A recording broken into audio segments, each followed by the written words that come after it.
Monseigneur, Éminence, chers pères et frères et sœurs du Conseil diocésain, je remercie Monseigneur d'avoir bien voulu décider que se tienne cette réunion pastorale malgré les conditions difficiles et compliquées dans lesquelles nous nous trouvons tous. Une année vient de s'écouler depuis notre rattachement au patriarcat de Moscou et il paraissait important aussi bien par rapport à cette étape qu'aux conditions dans lesquelles nous nous trouvons actuellement de pouvoir établir une communication entre nous tous, ne serait-ce qu'au moyen de cette visioconférence. Certes, l'exercice est un petit peu nouveau pour moi et je sollicite par avance votre indulgence. Comme cela l'a été souligné à plusieurs reprises, cette étape représente à la fois un bilan à bien des égards, mais aussi un redémarrage, une renaissance, après une période relativement longue de tribulations qui ont été malgré tout partiellement paralysantes pour la vie de notre archevêché. Il aurait été bien utile de pouvoir, si le temps nous le permettait, de faire le point sur ce que nous sommes, sur ce que fut notre histoire à ce jour, ce qu'est aujourd'hui notre identité. Cette question, il faut le dire, s'était posée en réalité déjà depuis quelque temps. Des projets de résolution et des décisions avaient été élaborés qui malheureusement n'ont pu voir le jour en raison de diverses vicissitudes, et la dernière, c'était la maladie de Monseigneur Gabriel de bienheureuse mémoire.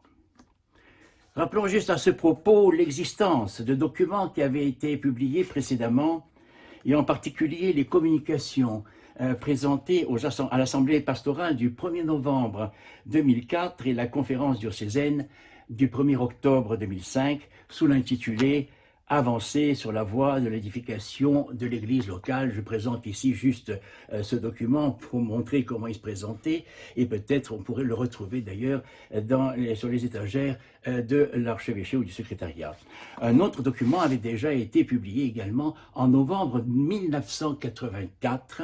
C'était du temps encore de Monseigneur Georges Wagner, problème actuel de la pastorale pratique, Assemblée pastorale de 1984, et c'est donc dans cet esprit que je pensais aujourd'hui intervenir. Pour les besoins d'aujourd'hui, résumons en ce qui concerne notre existence, notre identité.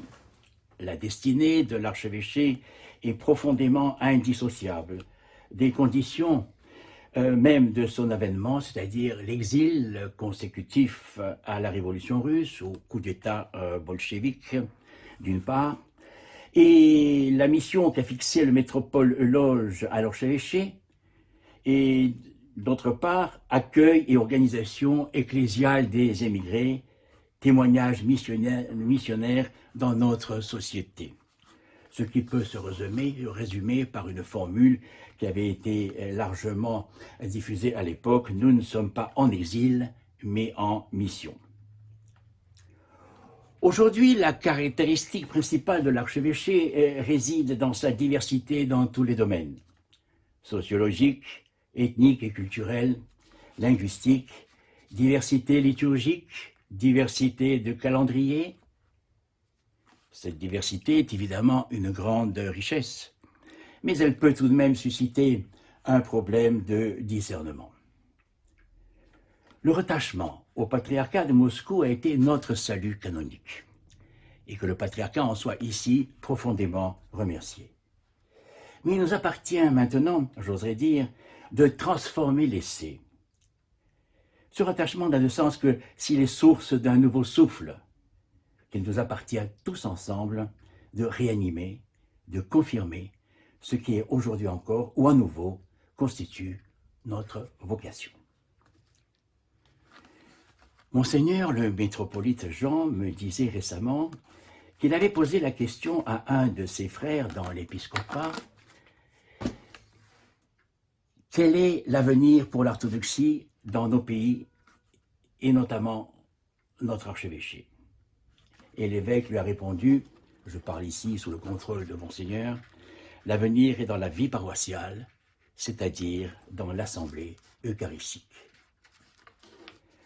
Assurément, la vocation spécifique de notre archevêché est bien ce témoignage d'une célébration s'inscrivant dans le renouveau théologique et liturgique tel que l'ont développé plus particulièrement des théologiens de l'immigration, ce qu'on a appelé l'école de Paris bien connue. Je pense ici surtout, mais sans exclusif bien évidemment, au père Nicolas Afanassiev, ainsi qu'au père Alexandre Schmemann, dont les travaux ont inspiré, à n'en pas douter, d'autres théologiens, tels même que le métropolite Jean de Pergame, Zizunas, ou même le patriarche d'Antioche, Ignace IV. La notion de renouveau, en russe возрождение, ne signifie pas réformisme plus ou moins moderniste, comme certains l'ont parfois suggéré, mais au contraire redonner, rétablir, restaurer le véritable sens initial et la portée de la liturgie eucharistique. Je me propose de décliner mon développement à partir de l'alinéa 2 de l'article 1er de nos statuts. Je cite. L'archevêché a pour objet l'existence et la coordination du culte rigoureusement conforme au rite orthodoxe gréco-russe et aux décisions du concile pan-russe de 1917-1918, de Moscou bien évidemment, célébré au sein de ces associations adhérentes, le culte, ainsi que d'une manière générale, de répondre aux besoins spirituels et religieux des membres de ces associations dans le respect de la doctrine et du droit canon de l'Église orthodoxe. Soulignons que, selon notre théologie et spiritualité, l'assistance spirituelle et religieuse s'enracine nécessairement dans la célébration du culte liturgique, dans la célébration de l'Eucharistie, cœur de l'Église. Tout prend racine dans l'Eucharistie, au cours de laquelle notamment nous invoquons l'Esprit Saint sur nous et les dons présentés.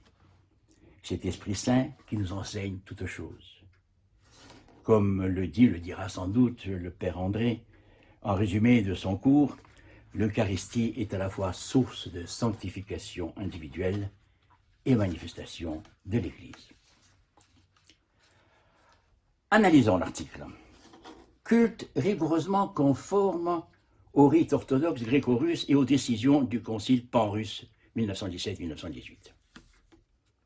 Culte rigoureusement conforme laisserait entendre une quasi et totale uniformité du dit rite, ce qui n'est pas le cas, non seulement au sein de notre archevêché, mais d'une manière plus générale, aujourd'hui même en Russie, et je ne parle pas de l'ensemble de l'orthodoxie. Ce fait suggère que l'on examine la question. Une uniformité stricte n'est au demeurant ni souhaitable, ni possible, dans l'espace, ni dans le temps. Et sans doute, en ce sens, les diverses pratiques liturgiques qui ont pu se développer ont toute leur place. Cependant, et bien qu'il ne convienne pas évidemment de faire distinction entre l'essentiel et le secondaire, il paraît plus particulièrement dans nos conditions ici, malgré tout, nécessaire de bien connaître, de saisir, de transmettre ce qu'est l'armature, le squelette immuable de la célébration liturgique eucharistique et bien évidemment, je dirais, sa place, tout simplement dans le monde, pour le monde. La référence au concile de Moscou mérite également d'être soulignée, tant il est vrai qu'en matière strictement liturgique, les travaux du concile sont restés très embryonnaires en raison du fait que le concile a été interrompu par les turbulences révolutionnaires. De nombreux auteurs reviennent sur cet aspect des choses, mais précisément, c'est à Paris, dans le cadre de l'Institut Saint-Serge, encore une fois à l'école de Paris, que la théologie eucharistique a été développée, renouvelée, dans la perspective et la continuité de l'esprit du concile. Concile de Moscou, qui est par essence et excellence le concile de la conciliarité, certains préfèrent dire de la catholicité, et de la restauration du sacerdoce royal de tous les fidèles. La conciliarité est un facteur de cohésion à tous les niveaux de la vie ecclésiale et en premier lieu dans la communauté eucharistique. Je cite ici le professeur Michel Stavro. Rappelons que le métropolite Loge a participé aux travaux du Concile, ainsi d'ailleurs que le métropolite Antoine Chrapovitzky. Je terminerai cet avant-propos en soulignant que s'agissant d'une assemblée pastorale et non académique, l'objectif ici est de partager des observations, réflexions et de formuler des propositions concrètes, suggérées.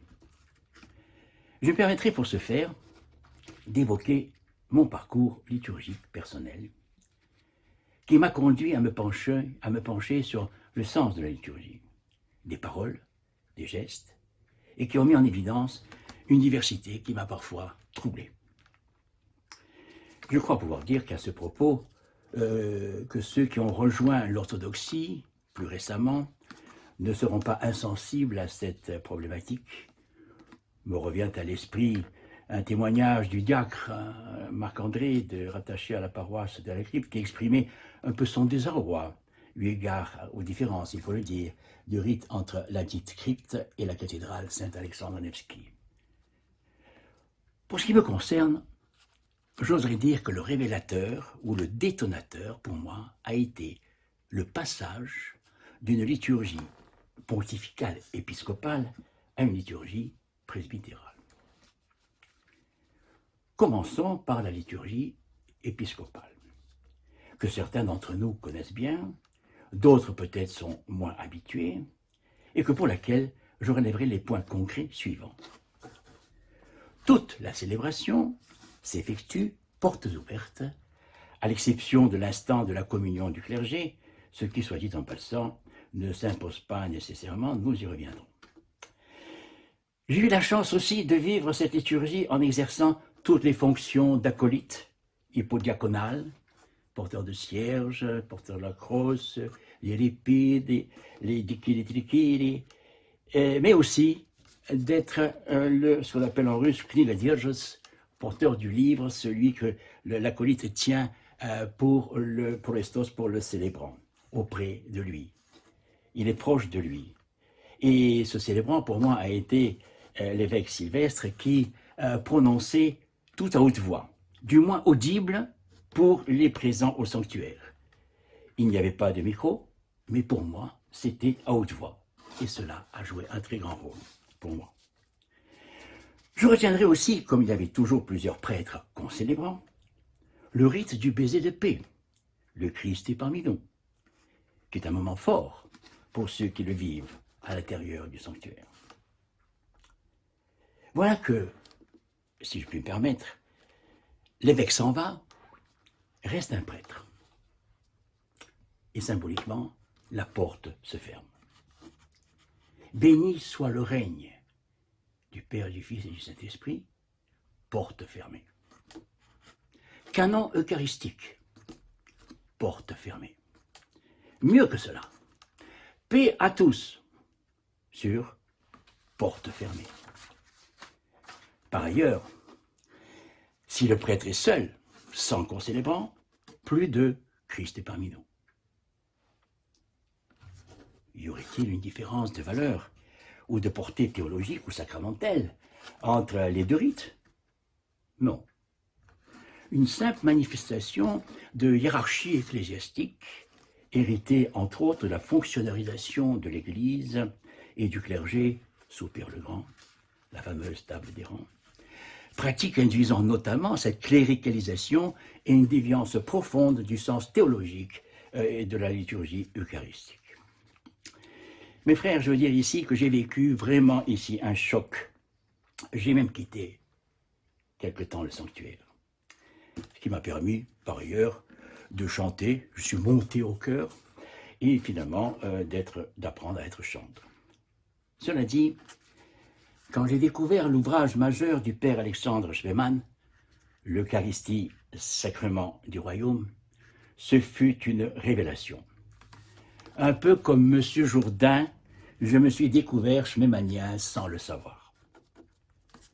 Mais il n'y a pas que le père Alexandre Schmemann, il y a aussi évidemment ce que j'ai déjà cité, le père, et puis le père Serge Bulgakov, père Nicolas Afanasiev, sans parler des ancêtres plus lointains, tels que Nicolas Krébasilas et bien d'autres, ou contemporains qui ont réaffirmé la même lecture ou relecture de la théologie eucharistique.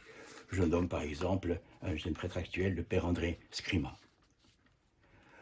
Pour dire à cet instant que je n'ignore pas tous ces travaux fondamentaux, précisément académiques, qui permettent de retracer toute l'évolution des pratiques, mais aussi des interprétations telles que la distinction entre réalisme et symbolisme. Je ne cache pas que j'envisage ici de privilégier l'approche dite réaliste ou figurative, reposant sur une affirmation qui paraît indiscutable, ne se prêtant à aucun symbolisme mystagogique, la liturgie est l'œuvre, une action commune de tous les baptisés qui constituent le sacerdoce royal. En réalité, cette affirmation n'oppose pas réalisme et symbolisme, à condition d'avoir bien en vue le sens du symbole ou du symbolisme. À cet égard, s'il n'est pas le seul, Père Alexandre Schmemann récapitule, semble-t-il, de manière particulièrement intelligible et pertinente la signification du symbolisme, rappelant qu'il est la dimension essentielle du sacrement, la véritable clé pour la compréhension. Et s'appuyant lui-même sur Maxime le Confesseur, théologien sacramentel et mystagogique par excellence, Père Alexandre affirme que le mot symbolique non seulement n'est pas opposé ici au mot réel, mais le contient en ce qui concerne son expression et sa manifestation elle-même. Venons-en à l'intitulé de mon exposé. Liturgie eucharistique appliquée. 3 termes. Mais nous regrouperons les 2 premiers, car s'il est vrai que le terme liturgie, en tant qu'action commune, peut désigner par extension toute célébration, nous ne retiendrons ici évidemment que la liturgie eucharistique, puisqu'elle est le fondement de toute célébration, la manifestation de l'Église, comme rappelé précédemment. Je cite ici le père André Scrima que je nommais tout à l'heure. La liturgie orthodoxe est structurellement créatrice de communauté. Elle bâtit sans cesse la catholicité de l'Église. Elle signifie et récapitule le mystère même de l'Église, non pas au sens extérieur figuratif, dit-il là, mais au nom de l'Église, pour l'Église, par l'Église, dans son centre. Corps mystique, corps eucharistique coïncident, comme dit le père André. Concrètement, liturgie appliquée, action commune du peuple de Dieu, laos, race ou nation sainte, exerçant le sacerdoce royal dont chaque membre est prophète, prêtre, roi. La liturgie est un nous, à tout instant, un nous de concélébrants. Tous les présents sont concélébrants, laïcs et prêtres, et pas seulement les membres du clergé ordonné présents dans le sanctuaire. Le sujet ou l'objet de toutes les phrases prononcées à la liturgie est un nous. Prions le Seigneur, aie pitié de nous, sauve-nous, pardonne-nous, nous te rendons grâce, nous t'offrons, viens sur nous. Et la prière du Seigneur est adressée à notre Père et non pas à mon Père. 3 exceptions, ou 2. La prière du premier célébrant, que nous nommerons désormais le proestos, je vais y revenir, avant la grande entrée, c'est-à-dire la présentation de l'offrande, et qui souligne ici le rôle spécifique du proestos pendant le chant du Philipikon, je cite juste une phrase, « Donne-moi la force par la puissance de ton Saint-Esprit de me tenir revêtu de la grâce du sacerdoce devant ta sainte table que voici. Rends-moi digne, tout pécheur, et indigne que je suis, de t'offrir ces dons, car c'est toi qui offres et qui est offert. » Le proestos ici est le sacrificateur, hiereos. Une autre exception aussi concernant le nous ou au contraire le je est la prière devant le calice que chacun prononce en s'approchant du calice. Je crois Seigneur et je confesse, je crois Seigneur et je confesse que tu es le Christ, le Fils du Dieu vivant, venu dans le monde pour sauver les pécheurs, dont je suis le premier. Ici, il n'y a pas de délégation, pas de pluriel. Chacun qui s'approche doit en toute conscience confesser et dire « Tu es venu sauver les pécheurs, dont je suis le premier ». En revanche, certains peut-être déjà me demanderont, et le credo, je crois. Oui, par définition, credo veut dire je crois, le symbole de foi. Mais il pourrait peut-être être credemus. Le je ici est baptismal, le nous est conciliaire. Il a plu à nous et au Saint-Esprit, et donc vient sur nous qui croyons, alors que les catéchumènes non baptisés n'y sont pas et ne sont pas encore initiés. Nous chantons tous ensemble le credo, c'est une façon évidemment d'affirmer le nous. Mais la question peut être posée. Une remarque, je dois l'avouer, concernant les deux prières dites des fidèles, précédant le Chélibikon, peuvent paraître ambiguës. Dans la première, le proestos dit « Nous te rendons grâce de nous avoir jugés dignes de nous tenir en ce moment encore devant ton Saint-Autel. » Dans la deuxième, « Et fait que nous nous tenions devant ton Saint-Autel. » Comme sans celle du proestos, nous avons ici la formule de « nous tenir devant ton Saint-Autel ». Mais il y a bien un « nous », à la différence de la prière évoquée précédemment, où il s'agit bien d'un « je ». Donc ici, j'aurais tendance à dire que c'est précisément toute l'Assemblée qui peut dire qu'elle se tient aussi debout devant l'autel.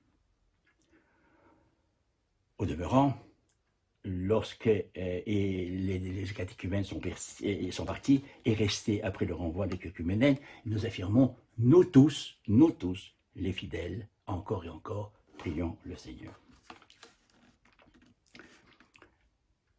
Rappelons, mais cette assemblée est concélébrante et nécessairement présidée par un proestos. Je disais tout à l'heure que je voulais m'expliquer sur ce point. Nous avons une difficulté relative toujours à dire exactement quel est le rôle du prêtre. C'est-à-dire, en langage courant, on dit, même quand on fait une annonce, on dit la liturgie va être présidée par. En général, il s'agit de l'évêque. La notion de présidence ne convient pas. Le terme exact, ce serait précéant. Et donc, c'est pourquoi je privilégie toujours le terme grec qui suggère que ça signifie que je me tiens debout devant. Debout devant. Et rappelons que s'il peut y avoir de liturgie, d'assemblée eucharistique sans le prêtre, sans le proestos non plus ne peut pas célébrer seul. Et la concélébration s'articule autour d'un dialogue entre l'assemblée et le proestos, celui qui se tient debout devant, qui rend présent le sacerdoce du Christ, notre seul prêtre. Voilà le sens exact. Le prêtre, le proestos, rend présent le sacerdoce du Christ. Devant qui il se tient debout devant? Devant qui ou devant quoi? L'assemblée ou l'autel? Je pense qu'ici, il y a deux interprétations qui sont vécues vraisemblablement par les uns par les autres distinctement, alors qu'il s'agit des deux. Je suis debout devant l'assemblée pour présenter et élever l'offrande. Ce qui est à toi, le tenant de toi, nous te l'offrons en tout et pour tous. et devant l'autel aussi, puisque, en effet, donne-moi la force de me tenir debout devant ta sainte table que voici, pour offrir ces dons et accomplir le sacrifice non sanglant, encore une fois, rendant présent le sacerdoce du Christ, notre seul prêtre, qui s'offre et qui est offert. Je termine, le proestos ne préside pas, il rend présent le sacerdoce du Christ. Ce dialogue n'est pas une discussion, mais exprime une interaction, une réception qui se résume tout entière dans « Amen ». Qu'il en soit ainsi, selon ta volonté. Un fiat, le même que celui d'Abraham ou de Marie. Dieu s'offre. Il est venu dans le monde, mais il attend notre acceptation, notre oui, notre fiat, comme une confirmation de notre réception, notamment celui de la consécration, de l'épiclèse. Bien sur nous et sur les dons qui sont présentés ici, et après donc c'est l'Assemblée qui doit dire Amen. Sans ce oui, cet Amen, la liturgie action de l'Assemblée n'est pas accomplie, n'est pas achevée. Et cet Amen doit être celui de toute l'Assemblée, prononcé par tous les membres présents, et non pas seulement par le chœur ou le diacre seul, même si le diacre représente dans l'Assemblée, nous y reviendrons. Et ce donc, en conclusion, de toute la prière eucharistique, le canon eucharistique, et pas seulement les paroles de l'institution, prenez, mangez, ceci est mon corps, c'est l'Assemblée, c'est à l'Assemblée qu'appartient en propre la responsabilité de l'Amen dans la liturgie, comme le rappelle Michel Stavoux.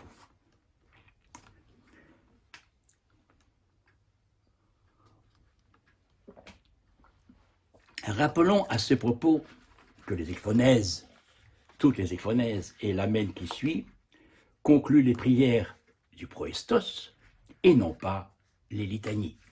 Alors quand on ne prononce pas la prière, n'est-ce pas, et qu'on chante, on chante la litanie avec les LS, puis nous avons directement l'ekphonèse avec un quart, moi j'aurais tendance à supprimer, si on ne prononce pas la prière, oui, tu vois, j'aurais tendance à supprimer le quart, car il n'a pas sa place. Peut se poser ici la question générale de la place du chœur, de la chorale, dont j'ai été, je le rappelais tout à l'heure, j'ai été chanteur, et que je l'ai aimé. Et j'ai commencé le chant choral à la cathédrale de Nice, qui était un peu, presque l'équivalent de ce qu'est aujourd'hui le chant à la cathédrale Saint-Alexandre. Mais avouons-le, le chant devrait être en principe, dans son principe, celui de toute l'Assemblée entière. Je dois dire que j'ai été, et d'autres, profondément impressionnés et marqués par une expérience que j'ai eu la chance d'avoir à Nazareth, accompagnant Monseigneur Gabriel Nazareth, bonne référence, et où toute l'Assemblée palestinienne, en arabe, toute l'Assemblée chante tout. Il n'y a pas de chantre, il n'y a pas de chorale. C'est très impressionnant. Chez nous, parfois, dans les camps, ce qu'on appelle les colonies de vacances, en particulier donc, à l'Action chrétienne d'étudiants russes, là aussi, Monseigneur en est témoin, le sait, toute l'Assemblée des enfants chante tout, c'est extra, ça vraiment, ça donne la chair de poule, je vous l'assure. La chorale, en particulier polyphonique, déplace, oui, j'ose le dire, le centre de gravité de la concentration. Elle rend l'Assemblée passive, spectatrice, auditrice, assistante, plus que participante. Mais bon, la chorale polyphonique déplace le centre de gravité de la concentration, mais cela dit, le chant polyphonique concertant, qui est porteur d'une sensualité que je connais bien, mais celle-là même qui n'aura jamais sa place dans un monastère. Mais il est vrai aussi qu'il y a les chorales dans des paroisses plus modestes et qui pratiquent un chant polyphonique lui-même plus modeste, mais aussi qui s'ouvre à la plus grande participation possible. Je dirais en réalité que tout, ou presque tout, est dans l'interprétation du chant, l'expression musicale du texte qui peut être très spirituelle ou très profane. Première implication, la liturgie, action commune, suppose qu'elle soit audible et donc intelligible par tous à tout instant. Audible. Tout doit être à haute voix, à la seule exception de la prière du proestos pour la grande entrée. La prière n'est pas secrète, elle est mystique. Nous qui, dans le mystère, représentons les chérubins, certains traduisent ici par mystiquement. Tous les termes, mystère, sacrement, mystique, s'entrecroisent dans un même registre. Il est vrai que la notion de mystère, au sens mystérique, se confond avec l'idée peut-être de mystère, secret. On parle des prières secrètes. Ce n'est pas correct. Et n'est-ce pas parce que ces prières secrètes seraient accessibles et réservées aux seuls initiés? On connaît le sujet. Mais la notion d'initiation, s'il en est, se situe dans l'avant-baptême, le catéchuménat. Mais tout baptisé est initié. Il est déjà sanctifié. Et là, plus de secret. Et le voile du temple est déchiré. Permettez d'observer que le patriarche Cyril de Moscou a fait en sorte qu'à la grande cathédrale du Christ Sauveur, nous avons à plusieurs été pour la réception de la Grammatin, il m'a été bien expliqué qu'il avait imposé un équilibre entre le chant de la chorale et la prononciation du canon eucharistique qu'il prononce au micro. Et en effet, on entend simultanément les deux. Intelligible. La participation des fidèles à la liturgie se mesure à première vue par la célébration intégrale du rituel en langue vivante, c'est-à-dire qui suppose l'assimilation de la liturgie et l'assimilation à la liturgie, suivant un principe d'intelligibilité totale qui la rende réelle pour les fidèles les plus simples. J'ai souvent entendu en conférence l'affirmation relativement triomphante selon laquelle le catholicisme romain imposait universellement ou avait universellement imposé le latin, alors que l'Orient, c'est-à-dire nous, assurons notre mission en langue vernaculaire. Ça a commencé comme ça peut-être, lorsque les Bulgares ont donné, n'est-ce pas, l'écriture, les Cyril les méthodes. Mais aujourd'hui, en Russie, et en d'autres lieux encore, j'ai bien vérifié, les Grecs modernes, un Grec moderne ne comprend pas le grec liturgique, comme le Russe, qui rentre dans une église sans une éducation, ne comprend pas le slavon. Il ne faut pas raconter l'histoire. Il m'est arrivé d'entendre dire aussi qu'il ne fallait pas comprendre. Alors là, nous sommes dans un registre tout à fait extraordinaire. Voilà bien une interprétation déviée du symbole et du mystère. Il ne faut pas confondre l'inaccessibilité de Dieu, l'incompréhensibilité de Dieu avec une inconnaissance obscurantiste qui ne peut engendrer que ritualisme magique et autres ésotérismes. Deuxième implication qui accompagne la précédente, la porte, ce que j'ose appeler symboliquement la porte fermée. La célébration secrète à l'intérieur du sanctuaire, derrière des portes fermées, va évidemment susciter, développer dans le temps, et il y a des traces de cela encore, cette césure entre le peuple laïque, le Laos, et le clergé. Et l'une des conséquences de cette caractéristique, de cette césure, de ce partage, c'est évidemment c'est une des explications, le cléricalisme. Accessoirement, le gourouisme, qui génère une déresponsabilisation du laïc qui lui-même a une relation souvent gourouisée et qui n'a plus du tout le sens de sa participation et qui n'a plus le sens de sa concélébration. Le père Alexandre Schmemann évoque avec vigueur cette opposition cléricalisme-laïcisme. Notre frère de bienheureuse mémoire, père Jean Roberti, dans un rapport au Conseil diocésain de 2007 également, avait développé largement ce sujet. Paradoxalement, prend ici place aussi, excusez-moi, toujours dans une perspective pratique, le problème d'un certain individualisme dans les comportements qui accompagne aussi la perte du sens de la concélébration et de l'action commune.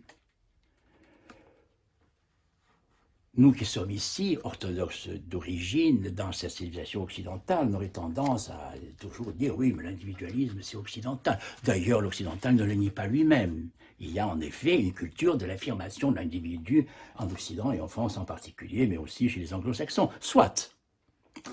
Mais l'esprit dit communautaire chez nous ne se vérifie pas toujours de ce point de vue lorsqu'on voit entrer des gens à n'importe quel moment de la liturgie sans se préoccuper de savoir ce qui se passe, ce qui se dit. Je viens, c'est moi. Je prends mon cierge, j'y vais, je passe devant tout le monde sans aucune inquiétude. Oui, Père Alexandre Schmemann, encore lui, il avait dénoncé très violemment cet individualisme qui caractérise nos comportements dans nos églises. Mais la question de la porte est liée, dans une certaine mesure, à celle de l'iconostase. C'est-à-dire cette construction élevée, assortie de surcroît d'un rideau. Or, pas d'iconostase, pas de porte. Du moins, pas de porte entière, qui occulte toute vision de ce qui se passe au sanctuaire et qui génère d'autres portes, nord, sud, et qui par ailleurs a suscité aussi le développement d'une symbolique mystagogique qui s'est développée du fait de l'existence de la porte et non pas le contraire. Par exemple, porte de Jérusalem, porte du tombeau. S'il n'y a pas de porte, il n'y a pas de symbole de Jérusalem ou du tombeau ici. Évidemment, il ne s'agit pas de mettre en cause totalement et complètement, bien évidemment, le principe de l'iconostase, sans compter qu'il a suscité des œuvres d'art avec des lettres de noblesse, comme l'Occident a développé lui aussi son art religieux, liturgique, et qui demeurera vénéré longtemps. L'iconostase, en tant que mur, cloison inamovible, devenu juridiquement immeuble par destination, est un phénomène du second millénaire qui s'est développé après l'affirmation de l'icône et du bien fondé de sa vénération, Nicée II, que nous connaissons bien. Certes, bien évidemment, ces affirmations sont centrales, quasi dogmatiques, incontournables, exprimant l'incarnation, la divino-humanité. Elles expriment la relation spirituelle du ciel et de la terre, l'icône, cette fenêtre ouverte dans les deux sens. Nous connaissons. Mais l'excroissance hypertrophiée de ce qui est devenu cette cloison fait problème, car elle participe elle aussi à cette évolution du secret, elle a participé à cette évolution du secret et à la césure entre le laïc et le clergé. J'ai grandi dans tout cela, c'est pour ça que je suis sensible, n'est-ce pas? L'iconostase n'est pas une nécessité pour la validité de la célébration eucharistique. Premier rappel, lors de la liturgie épiscopale, les portes restent ouvertes, la porte centrale reste ouverte. Donc, à la limite, c'est comme s'il n'y avait pas de porte du tout. Mais surtout, nous savons que nous pouvons célébrer une liturgie eucharistique parfaitement valide, sans aucun iconostase du tout, comme cela se fait, par exemple, lors de nos congrès orthodoxes, depuis 30 ans. Nous avons les salles que nous avons, salles de cinéma, salles de spectacle, salles des gymnases, comme ça a été la dernière fois à Sainte-Tulle. Et ma foi, nous avons célébré l'Eucharistie. Et tous les évêques sur les 30 ans ont accepté de célébrer ces liturgies. Il n'y avait juste qu'un pupitre, deux pupitres, un pour l'icône du Christ et un pour la Mère de Dieu.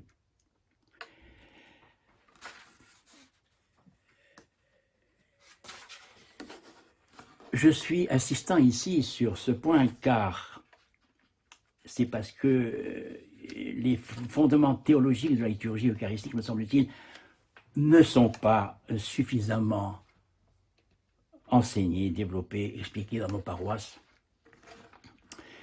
Or, si l'avenir est dans l'assemblée paroissiale eucharistique, la pédagogie, l'enseignement est essentiel aujourd'hui. Il faut faire une catéchèse première, du moins en parallèle, avec la catéchèse biblique et patristique.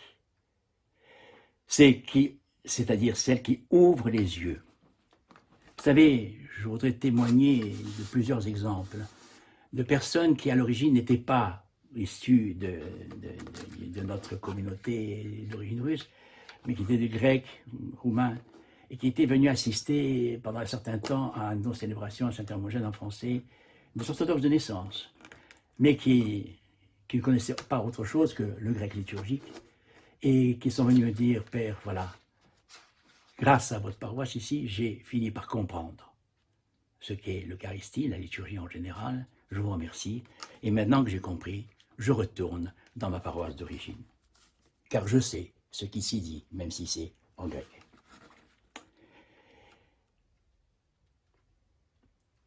C'est dans le cadre de cette action,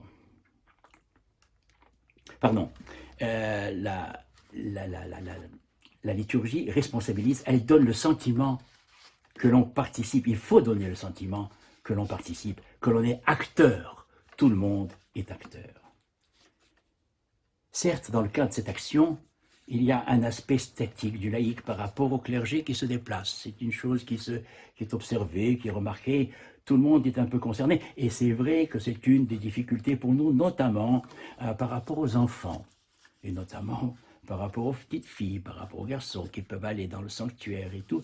Ceci est une partie, mais il faut peut-être là, comme certaines paroisses le font déjà, imaginer d'abord une explication justement, une pédagogie avec tout le monde, mais aussi donc avec les adultes, comme pour les adultes, et surtout pour transmettre ce sentiment, cette persuasion profonde de ce qu'il s'agit d'une action commune, d'une prière commune, où nous sommes tous participants et où tout le monde, je le répète, est supposé prononcer Amen et donc d'accueillir ce qui vient d'être offert et proposé. Quelques mots de la structure et du déroulement de la célébration de l'ordo liturgique. 2 ou 3 parties. En général, on résume en disant oui, la liturgie, c'est 2 parties, la liturgie des catéchumènes ou la liturgie de la parole, pour reprendre une expression occidentale, contemporaine. Oui, la liturgie des fidèles. Je ne reviens pas sur les 12 chapitres du livre du Père Alexandre Schmemann qui distingue 12 instants et chaque instant est pour lui sacramentel. C'est dans son bouquin l'Eucharistie, sacrement du royaume. Mais nous posons-nous la question 2 ou 3. Je veux dire par là qu'il faut évoquer la question de la proscométie. Sans aucun doute. Son point de départ a été la participation de tous les chrétiens à l'offrande eucharistique, rappelle le Père Alexandre Schmemann. C'est un fait évident pour le christianisme primitif. Développement. Je propose un développement. La proscomédie est incontestablement, étant l'affaire en quelque sorte de tous les participants, a été principalement celle du diacre, ce qui rétablit le rôle historique, liturgique, véritable du diacre, qui reçoit l'offrande de tous les participants qui vont venir et chacun est supposé apporter son offrande. Et le diacre récapitule. Et de ce fait même, très certainement, la proscomédie elle-même était essentiellement une affaire diaconale. C'est le Père Alexandre qui le dit d'ailleurs et qui affirme qu'il en était ainsi jusqu'au XIVe siècle. De fait, mes chers pères, nous savons très bien que la proscomédie est la reconstitution historique de l'événement, n'est-ce pas? On découpe l'agneau, n'est-ce pas? Il est immolé, on les transperce à le côté, mais nous restons strictement dans un plan ici horizontal. Nous préparons ce qui va devenir la dimension sacramentelle ensuite, lorsque nous invoquerons le Saint-Esprit sur ces saints dons. Et que, par conséquent, se pose ici, de mon point de vue, un problème de cette proscomédie qui évidemment est indissociable de la liturgie. Et c'est ce que d'ailleurs affirment maintenant toujours tous les auteurs. C'est la première partie. Sans proscomédie, pas de liturgie. On ne peut pas, sauf la liturgie des présanctifiés, c'est un autre sujet, nous le savons bien. Et alors se pose ici la question du congé de la proscomédie qui figure encore dans nos missels, dans nos livres, et dont je ne vous cache pas, Monseigneur et les autres, que je ne la prononce jamais. Pourquoi le congé? Un congé, comme le mot le dit, c'est donner congé, on ferme la porte, merci, au revoir. alors qu'on va tout juste enchaîner avec la liturgie, et qu'il y a un lien évident de la préparation jusqu'à la grande entrée et la communion. D'ailleurs, je voudrais revenir un petit peu sur ce déroulé dans le cadre d'une liturgie épiscopale, parce qu'encore une fois, c'est beaucoup plus visible. À la grande entrée, en présence d'un évêque, remarquons que l'évêque qui est entré à la petite n'en est plus sorti du sanctuaire. Et il va recevoir dans les mains, dans les portes, devant le sanctuaire, des mains du diacre, en réalité, l'offrande. Cette offrande qui était supposée venir du fond de l'église, sur les du milieu. Cette offrande qui était apportée par les participants, n'est-ce pas? Le diacre le prend et vient l'apporter à qui? À celui qui, lui, va élever ce qui est à toi, le tenant de toi, au sacrificateur. Il y a une transmission à cet instant. Je poursuis. Et je souligne ici un moment très important, je vais peut-être bousculer certains, c'est que, ayant transmis ces dons, tout le rôle maintenant revient au proestos. Et c'est à lui que revient d'élever ce qui est à toi, le tenant de toi, nous te l'offrons en tout et pour tout. C'est au proestos de le faire. Le diacre ici n'a pas sa place. Théologiquement, d'un point de vue pratique, je veux bien, mais je ne vous cache pas, et surtout alors là dans les grandes cathédrales, lorsque le calice fait 10 litres, évidemment, il faut 2 diacres pour soulever le tout. Mais théologiquement, c'est au proestos de soulever, d'élever le calice, les saints dons. Et à la communion, pour continuer en quelque sorte le processus, pour la communion, que ce soit un évêque ou un prêtre, qu'est-ce qui se passe une fois que le clergé a communié? Le proestos va donner le calice au diacre, qui va passer les portes en disant avec crainte de Dieu, foi et amour approché, et le même diacre va rendre au proestos le calice. Pourquoi?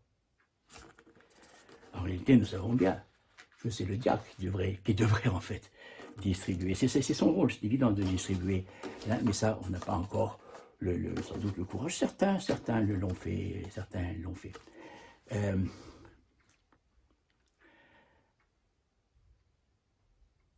Un mot, je retourne un petit peu chronologiquement, sur la question de la petite entrée. Pourquoi? Parce que, qu'est-ce qu'était l'entrée, surtout encore en présence d'un évêque? L'entrée, c'était l'entrée dans le Saint-Temple, et pas dans le sanctuaire. C'est dans l'entrée qu'on accueillait l'évêque. Et il reste aujourd'hui, qu'il est entré, qu'il reste au milieu jusqu'à la petite entrée. Et donc ensuite, il va entrer triomphalement dans le sanctuaire.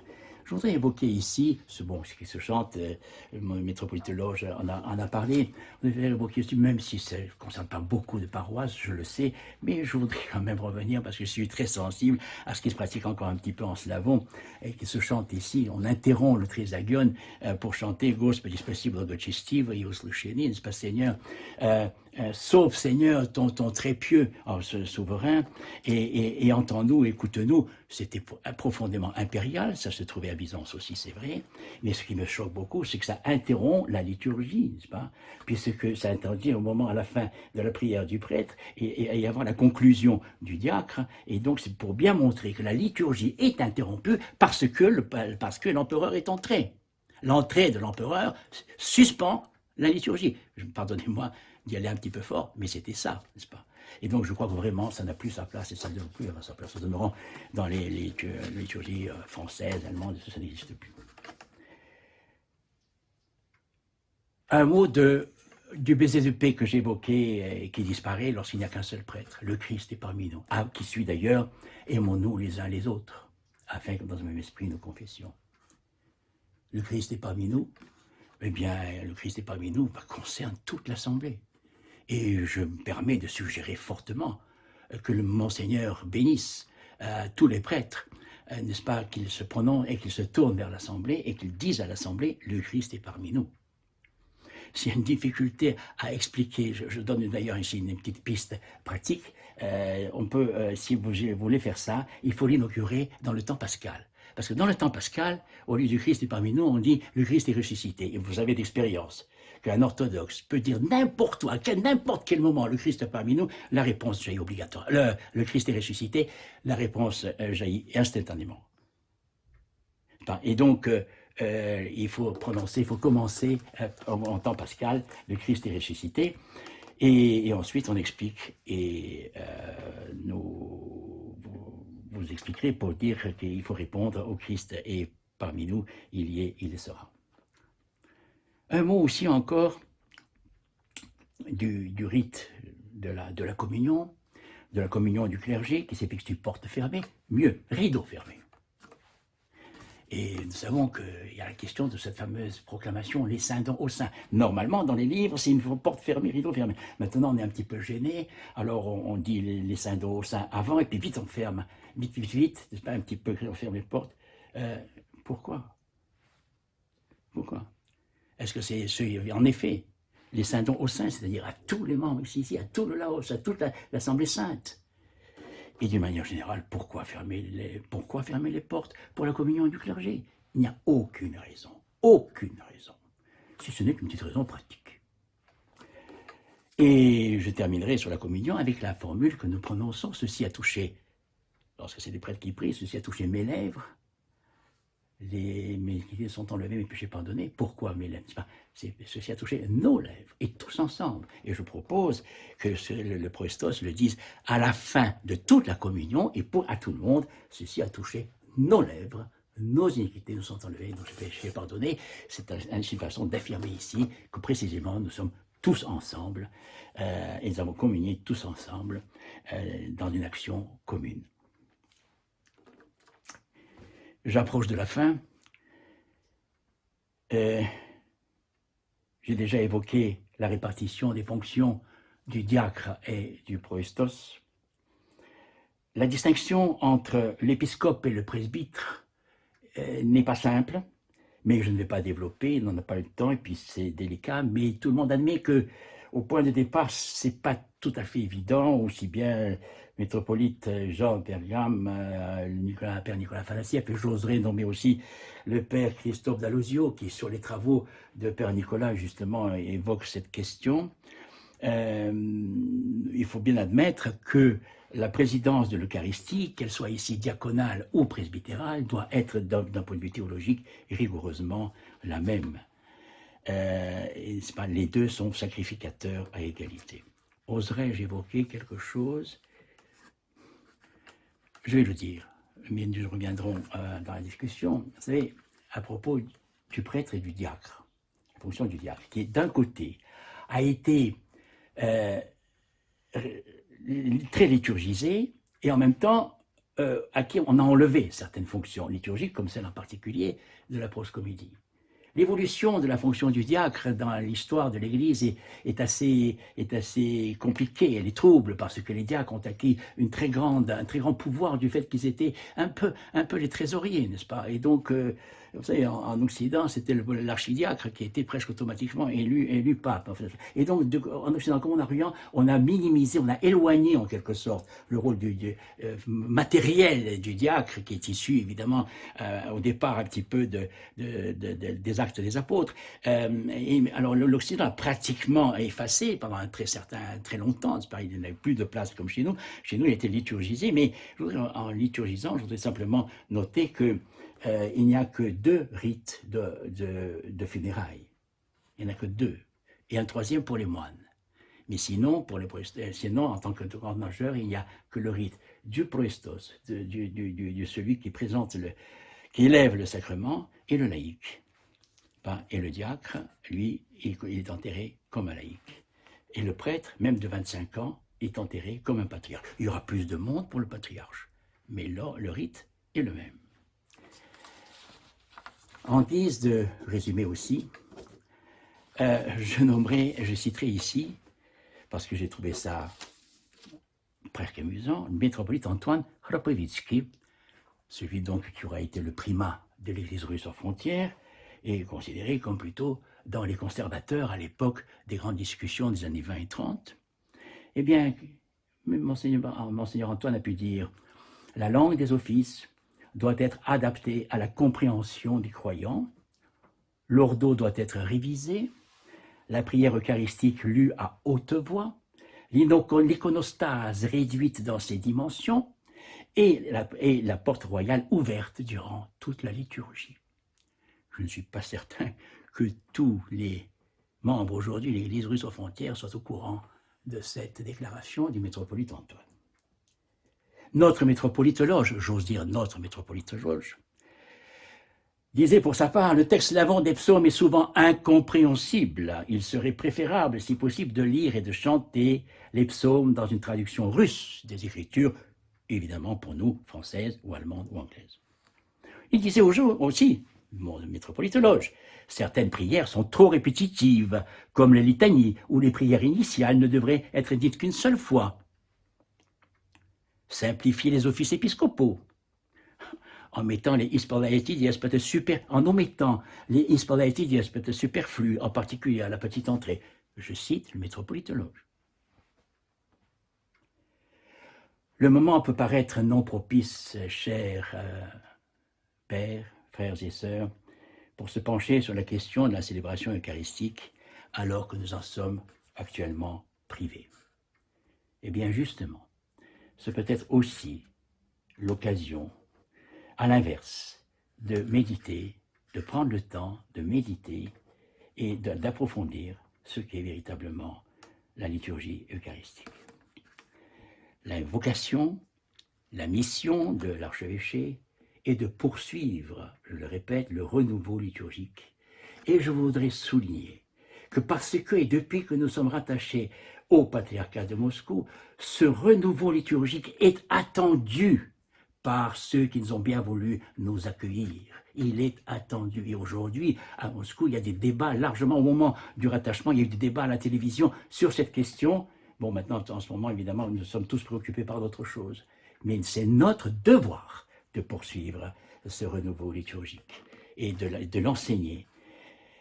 Et c'est quasiment la condition de la survie de notre archevêché et dans tous les domaines en tant que témoignage vivant pour la vie du monde. Il ne s'agit pas de révolutionner, mais de conscientiser toute la dimension du problème, car c'est important pour qu'elle soit lisible, crédible. Il ne s'agit pas de figer en sacralisant, mais de confirmer la dynamique du renouveau, garder sa capacité d'être toujours contemporaine, sans réduction à quelque contemporanéité, disait le père Alexandre, Schmemann, bien évidemment.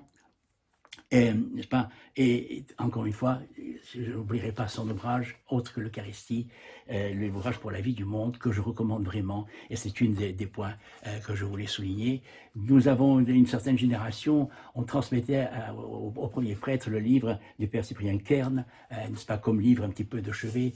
Je suggérais de rajouter largement les deux ouvrages de père Alexandre Schmemann, évidemment celui de Nicolas Afanassieff aussi, l'Église du Saint-Esprit, mais concrètement pour nous, pour la vie du monde, de père Alexandre Schmemann, 150 pages, il y a ce qui est d'une récapitulation vraiment tout à fait utile, et pour tout le monde d'ailleurs. Je croyais terminer sur ce point, et voilà que juste en feuilletant le livre du père Alexandre Schmemann hier soir, je suis retombé sur ce paragraphe qui, compte tenu de ce que nous vivons en ce moment, me paraît tout à fait extraordinaire. Voilà ce qu'il dit. Je pose en principe que le sécularisme est avant tout une négation du culte. J'insiste sur le fait que ce n'est pas une négation de l'existence de Dieu, ni d'une certaine transcendance, ni donc d'une certaine religion. Si, dans le langage théologique, le sécularisme est une hérésie, c'est d'abord une hérésie sur l'homme. C'est la négation de l'homme en tant qu'il est un être rendant un culte à Dieu, en tant que homo adorans, celui pour qui le culte est l'acte essentiel, qui à la fois situe son humanité et l'accomplit. Merci de m'avoir écouté, cher Monseigneur, Éminence, frères et sœurs. Bonne journée.